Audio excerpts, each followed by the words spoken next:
सध्या महाराष्ट्रात खरात प्रकरण खूप गाजत आहे.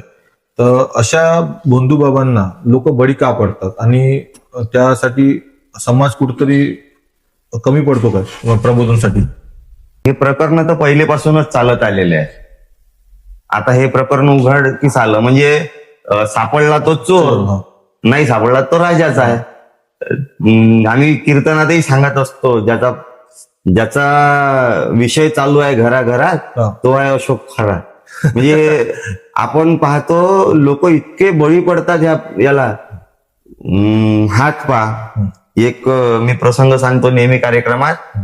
एक बाई गेली महाराजजवळ, महाराज म्हणे हात पा माझं भविष्य सांगा. आणि त्या बाईने त्या महाराजच्या कानाखाली वाजवली आणि मग महाराज म्हणे मारलं काहून? तर बाई म्हणे, ते बाई सांगे की मी याच्यासाठी मारलं की तुला भविष्य समजते, तुम्ही आधी कानपटीत मारणार होती काहून नाही समजलं भविष्य सांगता. अरे ते बहिणाबाई चौधरी होती, खेड्यातली बाई, जळगाव खानदेशची.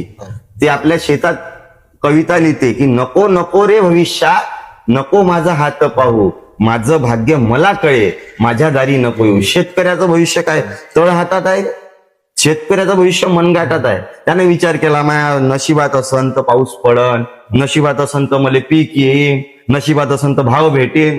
कायचा भाव भेटणार आहे? मग आत्महत्या करून मरा लागल.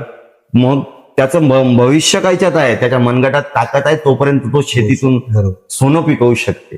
हे आपल्याला समजलं पाहिजे. प्रारब्ध हे वेगळा विषय झाला, पण आपण प्रयत्नच नाही करू, कर्मच नाही करू. म्हणजे प्रारब्धवादी पुढे गेला, प्रयत्नवादी पुढे गेला आणि प्रारब्धवादी जागीच थांबला.